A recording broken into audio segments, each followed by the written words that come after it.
Hello everyone, आज हम लोग डिस्कस करने वाले हैं solution of system of linear equations using inverse of a matrix. ये टॉपिक जो है इस साल जो बोर्ड का एग्ज़ाम होने वाला है 2021 के लिए मोस्ट इम्पॉर्टेंट टॉपिक होने जा रहा है। ओके, इससे फिक्स है कि इस साल 6 मार्क्स का एक क्वेश्चन आना ही आना है 100%, इसको कोई नहीं रोक सकता है। ये 6 मार्क्स का क्वेश्चन आज हम आउट कर देंगे, 100% यहाँ से आना है। क्योंकि इसके पहले के जो भी सीबीएसई का एग्ज़ाम का पैटर्न था वहाँ पे क्या फिक्स था कि सिस्टम ऑफ लीनियर इक्वेशंस को सॉल्व करने से, और इसमें आता था find the inverse of a matrix. ठीक, जो कि इस बार के सिलेबस से बाहर हो गया है। इस बार जो 2021 में है, सीबीएसई ने मैथमेटिक्स के सिलेबस में लगभग 30% क्या कर दिया है, रिडक्शन कर दिया है, जिसमें find the inverse of matrix, जो मैट्रिक्स और डिटर्मिनेंट मिला के 10 मार्क्स के क्वेश्चंस आते थे। तो इसमें क्या होता था कि 6 मार्क्स का फिक्स था, या तो ये आता था solution of system of linear equations या find the inverse of a matrix. Okay, तो इस बार हुआ क्या कि ये आउट ऑफ सिलेबस हो गया, तो बचा क्या सिर्फ ये। तो जो ये एक्सरसाइज है इसमें कुल 5 से 6 क्वेश्चंस है। एक एक क्वेश्चंस को बहुत ही थारोली और अच्छे से इसको सॉल्व करना सीखिए, क्योंकि ये 6 मार्क्स एकदम फिक्स है बोर्ड के एग्ज़ाम में। इसको कोई नहीं रोक सकता है, दुनिया की कोई ताकत नहीं रोक सकती है, और बहुत ही ईजी है। तो चलिए अब देखते हैं कि इस टॉपिक के अंदर है क्या। ठीक, तो सबसे पहले क्या करेंगे, इसको सॉल्व करने की हम टेक्निक सीखेंगे। तो सबसे पहले हम ले लेते हैं, लिखिए consider the system of equations.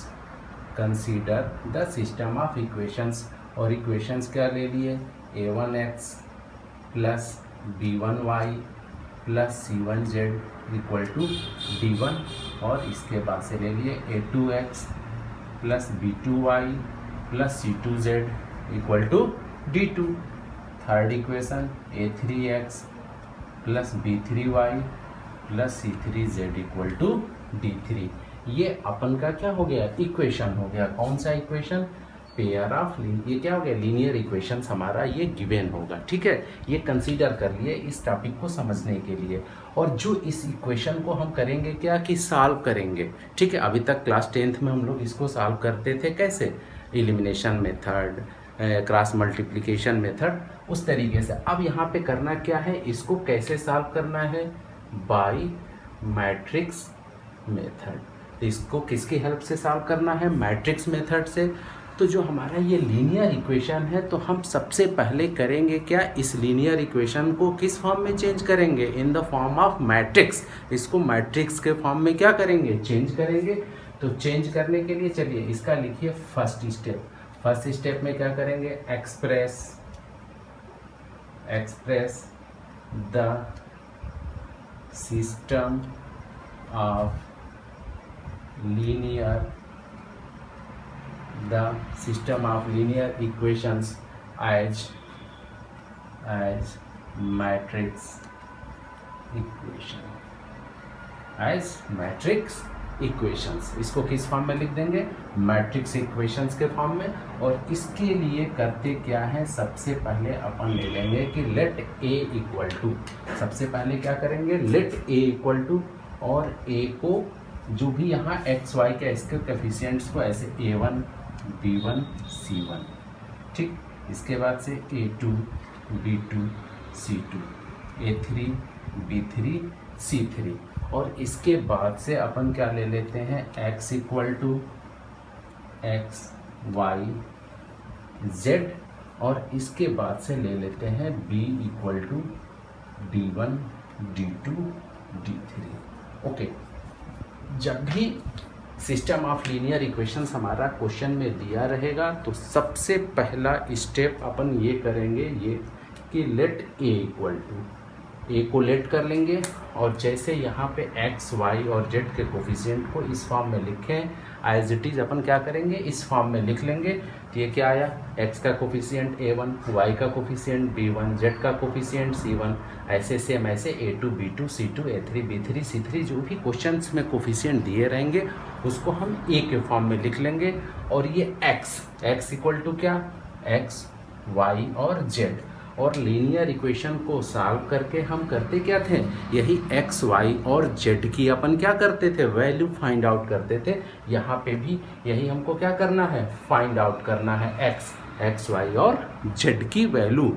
और ये b इक्वल टू क्या होगा, जो इधर ये कांस्टेंट टर्म्स होते हैं d1 d2 और ये d3 के फॉर्म में इसको क्या कर लेते हैं, लिख लेते हैं। और ये किस फॉर्म का होता है, ये जो फॉर्म बनता है ax इक्वल टू किस फॉर्म का हो जाता है, ax इक्वल टू b के फॉर्म का हो जाता है।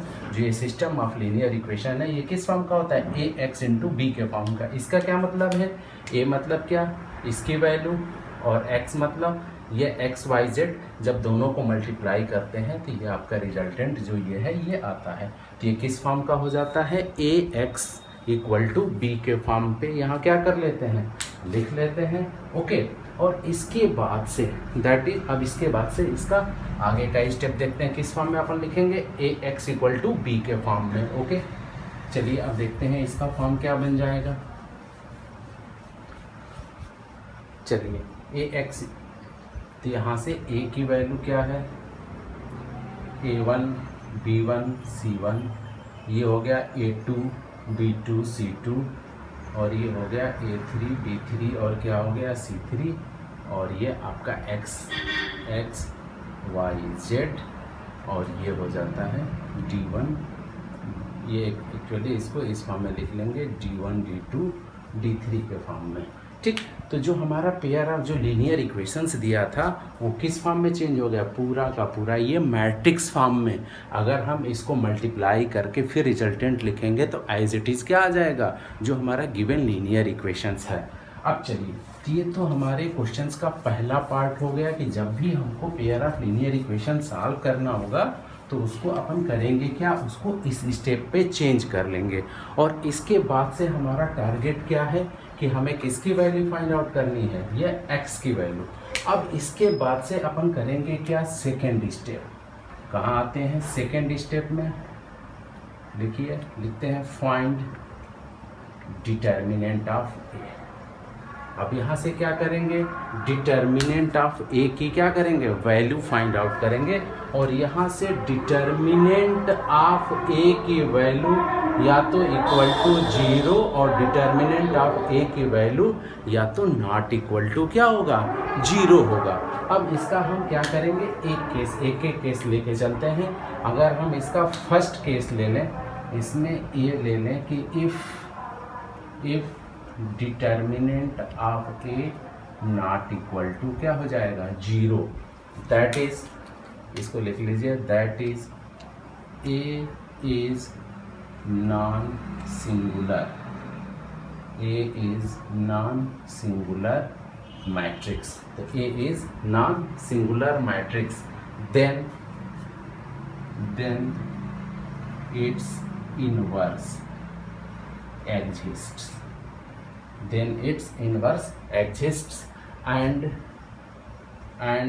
x equal to a inverse b। और यहाँ से हमारा रिजल्टेंट क्या निकल के आ जाता है, x equal to a inverse b। तो चलिए फिर से एक बार समझते हैं। सबसे पहले जो हमारा लीनियर इक्वेशन होगा उसको किस फॉर्म में चेंज कर लिए, मैट्रिक्स के फॉर्म में। और जैसे ही मैट्रिक्स के फॉर्म में चेंज हुआ, नेक्स्ट स्टेप में करते क्या है, ये जो मैट्रिक्स है ये ए की वैल्यू है, इसकी डिटर्मिनेंट की वैल्यू ले सॉल्व करते हैं। अगर डिटर्मिनेंट की वैल्यू क्या होगी, या तो नॉट इक्वल टू 0 या तो इक्वल टू 0। तो इन दोनों केस को अलग अलग हम डिस्कस करेंगे। तो पहला क्या हो जाएगा, if determinant A not equal to 0, तो ये क्या हो जाता है, कौन सा मैट्रिक्स होता है, नॉन सिंगुलर। ये कौन सा मैट्रिक्स हो जाएगा, नॉन सिंगुलर मैट्रिक्स। और इसका इन्वर्स क्या करेगा, एग्जिस्ट करेगा। मतलब इसका इन्वर्स हम क्या कर सकते हैं, फाइंड आउट कर सकते हैं। और हमारा ये क्या टॉपिक ये कि using inverse of a matrix, मतलब यहाँ इन्वर्स निकालना क्या है, कंपलसरी है। और उसके बाद से जैसे हमारा क्या मिल जाएगा, इन्वर्स इसका एग्जिस्ट करेगा और x की वैल्यू क्या हो जाएगी, x equal to A inverse v। और यहाँ पे क्या करेंगे, a इनवर्स की वैल्यू फाइंड आउट करके मल्टीप्लाई कर देंगे, वही हमसे क्या निकल जाएगा, x मतलब क्या, x y और z की वैल्यू यहाँ से क्या होती है, फाइंड आउट हो जाती है। ठीक है, ये कब, जब हमारा मैट्रिक्स क्या हो जाता है, ये नॉन सिंगुलर। और एक केस ये भी होता है, अगर इसके सेकेंड केस में होता है क्या, इफ, आप देख लीजिए सेकेंड केस इसका देखेंगे कि इफ, अब ये हो जाए if determinant of A equal to 0, that is, ये कौन सा, that is A is singular matrix. ये इस केस में क्या हो जाएगा, ए हमारा कौन सा मैट्रिक्स हो जाएगा, सिंगुलर मैट्रिक्स। इसके पहले वाले में कौन सा केस बना था, नॉन सिंगुलर का। जब ये सिंगुलर मैट्रिक्स हो जाएगा तो इस केस में क्या करेंगे, ठीक। अब यहाँ पे क्या होगा, इस केस में करते क्या है कि कैलकुलेट, इसको ऐसे लिख लीजिए, calculate adjoint of A, calculate adjoint of A into B. उस केस में क्या करते थे, जब नॉट इक्वल टू 0 था तो डायरेक्ट प्रोसीड करके x की वैल्यू x इक्वल टू क्या हो जाता था, a इनवर्स b। जब हमारा ये हो जाए determinant of a equal to 0, तो जब इसकी वैल्यू ही 0 हो गई तो इस केस में अपन क्या कैलकुलेट करेंगे, adjoint of a into B. और यहाँ पे भी दो केस बनेगा, यहाँ पे भी क्या बन जाएगा, दो केस बन जाएगा, एक होगा इक्वल टू 0 और दूसरा क्या हो जाएगा, नॉट इक्वल टू 0। तो 0 जब होगा तो यहाँ पे जो सॉल्यूशन होगा ये क्या हो जाएगा, इनकंसिस्टेंट। ये कौन सा सॉल्यूशन हो जाएगा, इनकंसिस्टेंट सॉल्यूशन। और यहाँ पे हो जाएगा आइदर कंसिस्टेंट, और ये क्या हो जाएगा, इनकंसिस्टेंट। ठीक, आइदर कंसिस्टेंट और या क्या हो जाएगा, इनकंसिस्टेंट। और यहाँ पे जब ये होगा इनकंसिस्टेंट तो यहाँ पे लिखेंगे नो सॉल्यूशन। और इस केस में क्या होता है, इनफाइनाइटली क्या हो जाएगा, मेनी सॉल्यूशन। तो ये सेकेंड केस समझ में आया, ये थोड़ा सा कॉम्प्लिकेटेड है। If determinant A equal to क्या हो जाएगा, 0, देन क्या हो जाएगा, A is a singular matrix हो जाएगी। और इस केस में अपन कैलकुलेट क्या करेंगे, adjoint of A into B. और adjoint of A into B की वैल्यू या तो 0 आएगी या तो नॉट इक्वल टू 0 आएगी। जब ए इक्वल टू 0 हो जाएगा तो ये सॉल्यूशन क्या हो जाएगा, इनकंसिस्टेंट। ठीक है, इनकंसिस्टेंट। और दूसरे केस में क्या हो जाएगा, not equal to 0। Not equal to 0 में या तो आइदर कंसिस्ट होगा या नॉट कंसिस्ट। जब कंसिस्ट कब होगा, जब इनफाइनाइटली मेनी सॉल्यूशन हो जाएगा। और यहाँ पे इनकंसिस्ट में क्या हो जाएगा, नो सॉल्यूशन। बट परेशान मत होइए, ये अब हमको देखना ही नहीं है, ये क्या है, नॉट इन सिलेबस। ये हमारे सिलेबस में ही नहीं है। इस बार जो सिलेबस का रिडक्शन हुआ है, कंसिस्टेंट ऑफ अ सॉल्यूशन और इनकंसिस्टेंट क्या हो गया, इसको हटा दिया गया है। तो ये केस हमारा बनेगा ही नहीं। सिर्फ और सिर्फ हमारा कौन सा केस यहाँ पे बनेगा, ये जब determinant of A not equal to 0। तो इसको पढ़ना भी नहीं है, बस कंसेप्ट के लिए इसको एक बार समझ लीजिए कि अच्छा जब 0 आ जाएगा तो क्या होगा। तो इसमें ये केस होता है, बट ये सिलेबस में अब सीरियसली बोर्ड के एग्जाम में नहीं है। ओके, चलिए अब करेंगे क्या, अब इस पूरे प्रोसेस को अपन समझ लिए हैं। अब इसको करेंगे क्या, एक एग्जाम्पल के थ्रू इसको समझने की कोशिश करेंगे। तो चलिए एक एग्जाम्पल लेते हैं, लिखिए, राइट डाउन करते चलिए साथ साथ। एग्जाम्पल क्या है, solve the system of equation by matrix method. Solve the system of equation by matrix method. Equation क्या है, 3x minus 2y plus 3z equal to 8। First equation ले लिए, दूसरा इक्वेशन ले लीजिए, 2x plus Y minus z equal to 1। और third equation ले लेते हैं, 4x minus 3y plus 2z equal to 4। ठीक, solve the system of equation by matrix method. Matrix method के थ्रू इस सिस्टम ऑफ इक्वेशन को सॉल्व करेंगे। That is क्या करेंगे, एक्स वाई और जेड की वैल्यू अपन क्या करेंगे, फाइंड आउट करेंगे। तो अभी हमने इसका प्रोसेस देखा कि इसको अपन सॉल्व कैसे करते हैं। तो इसको सॉल्व करने का जो पहला स्टेप है, सबसे पहले उस स्टेप को क्या करते हैं, फॉलो करते हैं। पहला स्टेप इसका क्या होगा, लिख लीजिए। सबसे पहले लिखते हैं the system of equation, the system of equation can be written as written in the form, और फॉर्म क्या होता है, ax इक्वल टू बी। इसको किस फॉर्म में लिख सकते हैं, ax इक्वल टू बी के फॉर्म में। और यहाँ से वैल्यू क्या हो जाएगी आपकी, a इक्वल टू, अभी हम लोगों ने इसको लिखना सीखा, a इक्वल टू क्या हो जाएगा 3 -2 3 2 1, और यहाँ पे क्या है -1 4 -3 और 2। ठीक है, ओके। और यहाँ से फिर x इक्वल टू क्या हो जाएगा आपका x y और z, और b की वैल्यू क्या हो जाएगी यहाँ से 8 1, और ये क्या बन गया 4।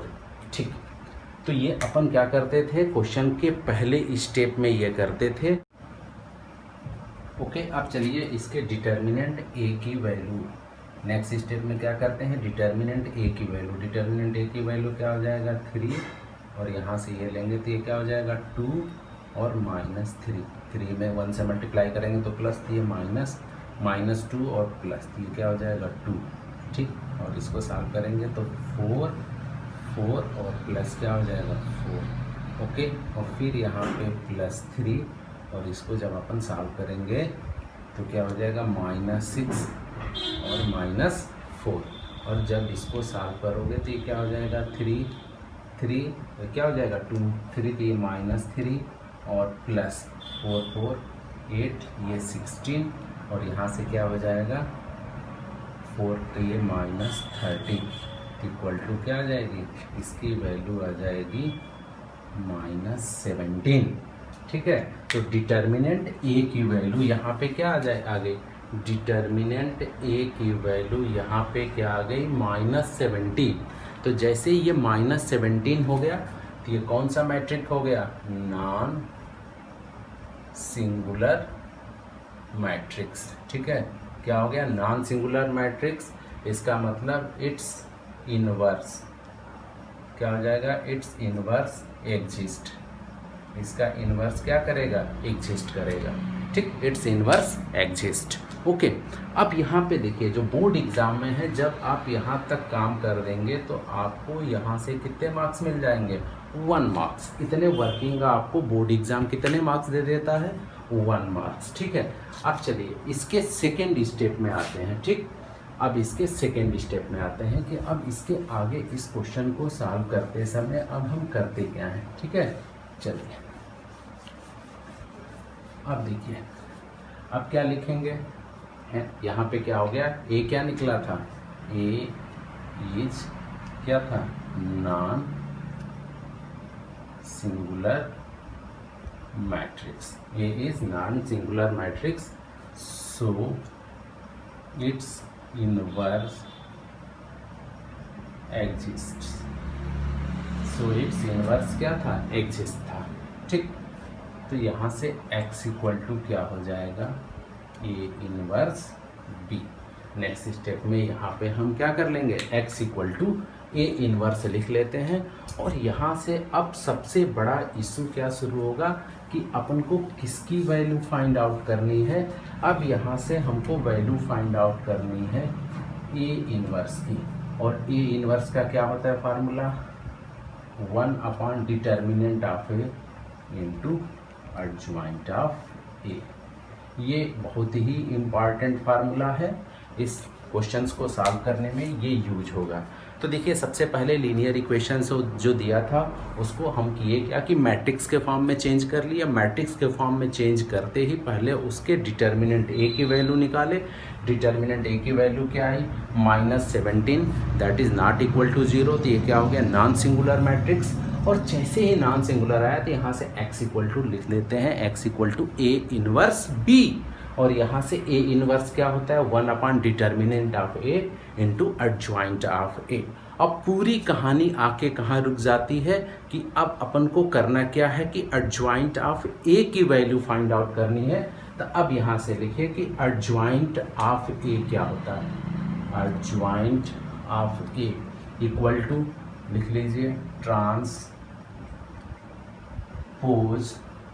ऑफ, अब क्या हो जाएगा ट्रांसपोज ऑफ, आप ट्रांसपोज ऑफ किसका, इसको लिखते चलिए A11 A12 A13 A21 A22 A23 A31 A32 और ये A33। ये क्या हो जाएगा transpose of this matrix equal to, transpose of this equal to क्या हो जाएगा, इसका जब ट्रांसपोज करते हैं लिखते हैं तो क्या करते हैं रो को कॉलम में और कॉलम को किस में चेंज कर देते हैं रो में। तो एक एक स्टेप, जैसे ये फर्स्ट रो है इसको शिफ्ट कहाँ कर देंगे फर्स्ट कॉलम में। ये हो गया A11 A12 A13 ओके। और सेकेंड रो को शिफ्ट कर देंगे इसके सेकेंड कॉलम में, तो A21 A22 और ये क्या हो जाएगा A23। और थर्ड रो को कहाँ पे कॉलम थर्ड कॉलम में शिफ्ट कर देंगे तो ये आपका हो जाएगा A31 A32 और ये क्या हो जाएगा A33 ओके। बात आ रही है समझ में। करेंगे क्या, ये सारी वैल्यू यहाँ पे क्या करना है अपन को फाइंड आउट करना है। चलिए अब देखिए करते क्या है।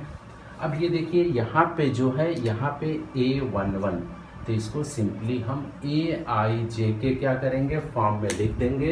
इज द AIJ क्या होता है, is the cofactor, is the cofactor of the, is the cofactor of the element. AIJ is the cofactor of the element. यहाँ से AIJ आपका क्या हो जाता है is the cofactor of the element AIJ। AIJ element क्या है, जैसे A11 3 फिर क्या है -2, ऐसे ये AIJ इसको रिप्रेजेंट करता है। तो अब सबसे पहले बात है कि अब हम क्या निकालेंगे इसके कोफैक्टर को। तो कोफैक्टर को कैसे निकालते हैं, एक एक निकालिए वैल्यू। जैसे A11 निकालेंगे तो इसका फार्मूला हो जाएगा -1 टू दी पावर 1 + 1 और ये आपका हो जाएगा M11 ठीक। वेयर MIJ ये किसको डिनोट करता है minor of the matrix, minor of the matrix. Cofactor और माइनर्स का डिस्कशन हम लोगों ने पिछली एक्सरसाइज में ब्रीफली किया है, तो यहाँ पे कोई दिक्कत नहीं आनी चाहिए। तो A11 ये फार्मूला हो जाएगा -1 to the power 1 + 1 M11 okay. तो अब यहाँ से हम A11 की वैल्यू फाइंड आउट करेंगे। तो -1 टू दी पावर 1 + 1 क्या हो जाएगा 2 और M11 क्या निकालते हैं माइनर। अब जैसे इस एलिमेंट का माइनर निकालना है तो इसको और इसको डिलीट करके डिटर्मिनेंट ऑफ क्या लिख लेंगे 1 -3 -1 और ये क्या हो जाएगा 2। तो यहाँ से ये वैल्यू क्या हो जाएगी ये 1 और यहाँ पे क्या हो जाएगा 2 प्लस ये क्या है 2 माइनस ये क्या हो जाएगा 3, तो वैल्यू क्या आई -1। यहाँ से M11 की वैल्यू क्या आ जाएगी, A11 की वैल्यू क्या आ गई -1 ठीक है ओके। अब क्या करेंगे सिमिलरली, अब एक एक वैल्यू यहाँ पे क्या करेंगे फाइंड आउट करते चले जाएंगे ओके। ये वैल्यू किसकी निकली A11 की, ऐसे अब लिखते जाइए। यहाँ से क्या मिला A11 इक्वल टू क्या आ जाएगा -1 और ऐसे ही अपन सॉल्व करके अब क्या करेंगे A12 की वैल्यू लेंगे। तो A12 की जब वैल्यू फाइंड आउट करेंगे तो -1⁻1 + 2, तो ये 3, तो ऑलरेडी क्या हो जाएगा माइनस, ठीक। और इसमें क्या करेंगे इसको और इसका डिटर्मिनेंट, तो 2, 3 × 3 2, और प्लस क्या हो जाएगा यहाँ पे 3 5, और जब इसको अपन सॉल्व करेंगे तो इसकी वैल्यू क्या आ जाएगी -8, और ऐसे A13 इसकी वैल्यू जब सॉल्व करेंगे तो -10 आ जाएगी। एक एक वैल्यू हम लिख दे रहे हैं, इसको देखते जाइए। फिर A21, अब A21 निकालने के लिए क्या करेंगे A21, तो A21 तो -1⁻2 + 1 क्या हो जाएगा 3, तो ये क्या हो जाएगा माइनस, और ये इसमें से क्या कर देंगे ये 2 + 3 क्या हो जाएगा 6, और इसको जब सॉल्व कर देंगे तो ये क्या आ जाएगी वैल्यू -5, और ऐसे ही A22, अब A22 ये वाला एलिमेंट, तो इस वाले एलिमेंट के लिए क्या करेंगे अपन इस मैट्रिक्स को और इस मैट्रिक्स को, अब इसको सॉल्व करेंगे तो 5 और 5 माइनस क्या हो जाएगा 4 3 = 12, और इसको भी जब सॉल्व करेंगे तो यहाँ से A22 की वैल्यू क्या आ जाएगी -6, A22 की वैल्यू क्या आ जाएगी -6, और इसके बाद से क्या निकालेंगे A23 क्या हो जाएगा ये, तो जब इस वाले एलिमेंट को लेंगे तो ये क्या हो जाएगा ये, और ये मैट्रिक्स छोड़ के फिर क्या करेंगे इस मैट्रिक्स को, तो 3 3 जा क्या हो जाएगा 9 -9 + 8 हो जाएगा, और A23 जब इसको सॉल्व कर देंगे तो इसकी भी वैल्यू क्या आ जाएगी 1, ठीक। सिमिलरली A31 ये मैट्रिक्स इसको क्या करेंगे छोड़ के ये, ठीक है, इसको और इसको सॉल्व किए तो A31 क्या हो जाएगा 2 2 = 4 31, ये क्या हो जाएगा -1, और फिर A32 क्या इस वाले एलिमेंट को लेंगे तो इसको, ठीक है, और फिर इसको डिलीट कर देंगे, फिर इसको ये दो इसको क्या करेंगे सॉल्व करेंगे तो 3 2 = 6 3 3 = 9, और A32 की वैल्यू सॉल्व कर दिए क्या आ गया 9, और लास्ट में A33 इस मैट्रिक्स और इस मैट्रिक्स को अपन छोड़ के तो 3 2 क्या हो जाएगा -6, और -6 4 1 = 4, और जब इसको सॉल्व कर देंगे तो A33 की वैल्यू क्या आ जाएगी 7, ठीक। ये सारी वैल्यू निकल के चली आए, ठीक। तो अब इसके बाद से अपन करेंगे क्या, जैसे ही ये वैल्यू आई, ठीक, और इतने वर्किंग का कितने मार्क्स मिलता है 2 मार्क्स, जो आप ये A11 A12 A13 A21 A22 A23 इन सब की जब वैल्यू आप एग्जैक्टली सही फाइंड आउट कर देंगे तो इसके कितने मार्क्स मिल जाते हैं 2 मार्क्स। इसका मतलब क्या एडजॉइंट निकालने का कितने मार्क्स बोर्ड में मिलता है 2 मार्क्स। अब चलिए इसका अगला स्टेप देखते हैं। अब इसका अगला स्टेप क्या हो जाएगा, ठीक। अब चलिए यहाँ पे लिखते हैं कि अगले स्टेप में अब किसकी वैल्यू लिखेंगे हम A इनवर्स की, किसकी वैल्यू लिखेंगे A इनवर्स।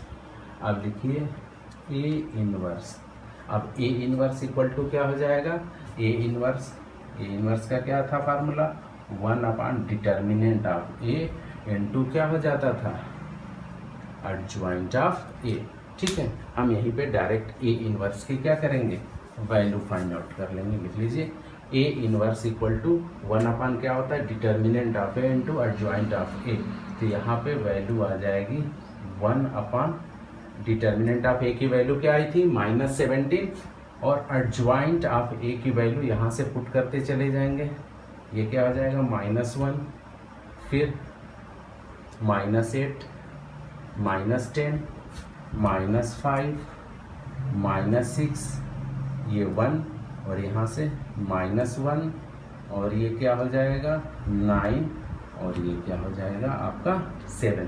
तो ये हो गया -1 -5 -1 -8 -6 9 -10 1 और 7, और इतना वर्किंग का कितना आपको मिल जाएगा 1/2। तो अभी तक हम लोगों ने 3:1/2 मार्क्स का काम अपन क्या कर चुके हैं सॉल्व कर चुके हैं। अब इसके नेक्स्ट स्टेप में आते हैं, ठीक है, और इसके बाद से अब क्या करना है इसको सॉल्व करना है, ठीक। ये तो इसके बाद से क्या होता है, अब चलिए फार्मूला क्या होता है x equal to A inverse B, x equal to क्या लिखते हैं A इनवर्स B, और यहाँ से x equal to A inverse B, और x को हम किस फॉर्म में लिखते हैं एक्स वाई जेड के फॉर्म में, और यहाँ से अपन ए इनवर्स की वैल्यू फाइंड आउट कर चुके हैं -1/17, और यहाँ पे क्या है -1, -5, -1, और ये क्या है -8, -6, 9, -10, 1, और ये क्या है 7, और इसके बाद से a की वैल्यू क्या है यहाँ पे, b की वैल्यू 8, 1 और क्या था, b की वैल्यू थी 8, 1 और 4। अब इसके बाद से यहाँ पे ये देखिए ये कितने क्रॉस कितने का मैट्रिक्स है, 3x3 का, और इसका ऑर्डर क्या है 3x1। और जब इसको हम सॉल्व करेंगे और इसकी वैल्यू फाइंड आउट करेंगे तो ये कितने क्रॉस कितने का मैट्रिक्स बन जाएगा, पहले तो -1/17, और यहाँ पे जो रिजल्टेंट मैट्रिक्स आएगा 3x1 का। ओके, बाई किससे, मल्टीप्लिकेशन से। मैट्रिक्स का मल्टीप्लिकेशन कैसे करते हैं, पहले क्या है ये 3x3 का है और ये क्या है 3x3, तो क्या करेंगे जो इसका रिजल्टेंट मैट्रिक्स आएगा उसका ऑर्डर क्या हो जाएगा 3x1, और जब इसका मल्टीप्लिकेशन क्या करेंगे इसको सॉल्व करेंगे, तो अब इसको सॉल्व करेंगे तो यहाँ पे क्या आ जाएगा आपका -17, -34 और -51। अब इसका क्या करिएगा मल्टीप्लिकेशन खुद से सॉल्व करिए और एक एक वैल्यू यहाँ पे क्या करेंगे फाइंड आउट करेंगे। तो यहाँ से रिजल्टेंट क्या आ जाएगा आपका 1, 2 और 3। तो यहाँ से क्या है आपका x, y, z equal to 1, 2, 3 implies that x equal to 1, y equal to 2 और z इक्वल टू क्या हो गई वैल्यू 3 हो गई। ठीक, कितने मार्क्स का क्वेश्चन था 6 मार्क्स का। ओके, चलिए फिर से एक बार इस क्वेश्चन को रिवाइज कराते हैं और देखते हैं करेंगे क्या।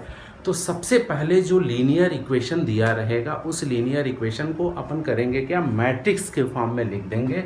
ठीक है, मैट्रिक्स के फॉर्म में ए इक्वल टू लिखेंगे, फिर x इक्वल टू लिखेंगे और फिर क्या लिखेंगे b इक्वल टू। ठीक है, ओके, जैसे उसको किस फॉर्म में लिख लिया मैट्रिक्स के फॉर्म में लिखने के बाद से नेक्स्ट स्टेप में क्या करते हैं उसको मतलब किस फॉर्म में लिख लेते हैं a into X equal to B के फॉर्म में, फिर डिटर्मिनेंट ऑफ a की वैल्यू फाइंड आउट करते हैं। तो वहाँ पे जब इस क्वेश्चन में सॉल्व किए तो डिटर्मिनेंट ऑफ a की वैल्यू क्या आई थी -17 आई थी निगेटिव। तो इसका मतलब ये मैट्रिक्स कैसा हो जाएगा नॉन सिंगुलर मैट्रिक्स। और जैसे ही डिटर्मिनेंट ए की वैल्यू फाइंड आउट करेंगे यहाँ पे हमको 1 मार्क्स क्या करता है CBSE दे देता है। ठीक है, और इसके बाद से जैसे ये वैल्यू आ जाती है तो फिर नेक्स्ट स्टेप में लिखते हैं कि ये कौन सा मैट्रिक्स है non singular matrix, hence its inverses exist, that is X equal to क्या लिख लेंगे ए इनवर्स बी।